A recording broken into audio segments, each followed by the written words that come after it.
പയ്യന്നൂർ താലൂക്ക് ആശുപത്രിയിൽ ഭിന്നശേഷിക്കാരായ കുട്ടികൾക്കുള്ള പ്രത്യേക ക്ലിനിക് സജ്ജീകരിച്ച് നൽകി.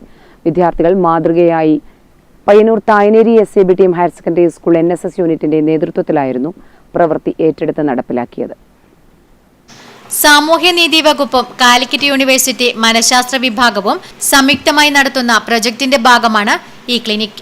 18 വയസ്സിനു താഴെയുള്ള ഭിന്നശേഷിക്കാരായ കുട്ടികൾക്ക് സൗജന്യമായി തെറാപ്പി നൽകുകയാണ് ലക്ഷ്യം. സ്കൂളിലെ NSS വളണ്ടിയർമാർ നമ്മുടെ ഈ ആശുപത്രിയുടെ PROയും മറ്റു ബന്ധപ്പെട്ടവർ സംസാരിച്ചപ്പോൾ വളരെ പെട്ടെന്ന് തന്നെ നമ്മുടെ യൂണിറ്റിൽ 30 വളണ്ടിയർമാരാണ് ഇത് ക്ലീൻ ചെയ്തുകൊണ്ട് സജ്ജീകരിക്കുന്നത്.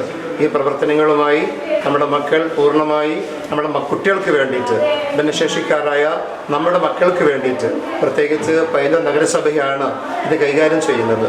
നമ്മുടെ മക്കളാണ് ഇത് ക്ലീൻ ചെയ്ത് വൃത്തിയാക്കി ഇതുമായി ബന്ധപ്പെട്ടുകൊണ്ട് സഹകരിക്കുന്നത്. Physiotherapy, speech therapy, special education, psychotherapy എന്നീ സേവനങ്ങൾ ഇവിടെയുണ്ട്. കെട്ടിട നിർമ്മാണ പ്രവർത്തികൾക്കിടെയാണ് ഭിന്നശേഷിക്കാരായ കുട്ടികൾക്കുള്ള പ്രത്യേക പ്രൊജക്ടിന്റെ ഭാഗമായ ക്ലിനിക്കിന്റെ പ്രവർത്തനം നിലച്ചുപോയത്. വർക്കുമായി ബന്ധപ്പെട്ട് 2019 ശേഷം അടഞ്ഞുകിടക്കുകയായിരുന്നു. അപ്പം കുറേ നാളായിട്ട് ഈ ഒരു പദ്ധതി ഇവിടെ നടപ്പാക്കുന്നില്ല. നമ്മൾ ഇതൊരു പഴയ പൂർവ്വസ്ഥിതിയിലേക്ക് എത്തിക്കാൻ വേണ്ടി നമ്മൾ തായനേരി SABTM സ്കൂളിൽ റിക്വസ്റ്റ് ചെയ്യും. അവർ NSSന്റെ ഭാഗത്ത് നിന്ന് ഫുള്ളായി സഹകരിക്കുകയും ചെയ്തു. അങ്ങനെ നമുക്ക് അടുത്ത ശനിയാഴ്ച കൊണ്ട് തന്നെ പഴയ രീതിയിലേക്ക് എത്താൻ പറ്റുമെന്ന് വിചാരിക്കുന്നു. പുതിയ കെട്ടിടത്തിന്റെ നിർമ്മാണം പൂർത്തിയായ ഘട്ടത്തിലാണ് ഈ ക്ലിനിക് വീണ്ടും പ്രവർത്തിച്ചു തുടങ്ങുന്നത്. ഇവിടെ പയ്യന്നൂർ താലൂക്ക് ഹോസ്പിറ്റലിൻ്റെ വകയായിട്ട് ഫിസിക്കലി ചാലഞ്ച്ഡ് ആയിട്ടുള്ള കുട്ടികൾക്ക് വേണ്ടി അവരൊരു ഇൻസ്റ്റിറ്റ്യൂട്ട് പോലെ ഇവിടെ ഓൾറെഡി ഉള്ളതാണ്. അപ്പം ഈ ഒരു പ്ലേസിൽ നമ്മൾ വോളണ്ടിയേഴ്സ് വന്നിട്ട് നമ്മളിത് ക്ലീൻ ചെയ്തിട്ട് we are there for them. മുറികൾ വൃത്തിയാക്കൽ ഉൾപ്പെടെയുള്ള ഈ പ്രവർത്തനമാണ് പയ്യന്നൂർ തായനേരി സ്കൂൾ NSS വളണ്ടിയർമാർ ഏറ്റെടുത്തത്.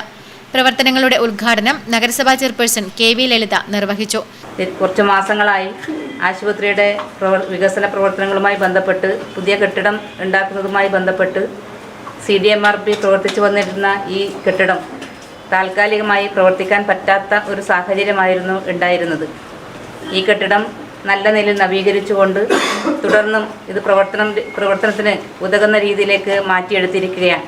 നഗരസഭാ standing committee chairman T Viswanathan, PTA president Iqbal Popular, ആശുപത്രി PRO Jackson Ezhimala, school principal in charge Santhosh SM, NSS programme officer KV Sameer, doctor Anilkumar, Sailal Kandoth, Ramsiya തുടങ്ങിയവർ പങ്കെടുത്തു. Network news, Payyanur.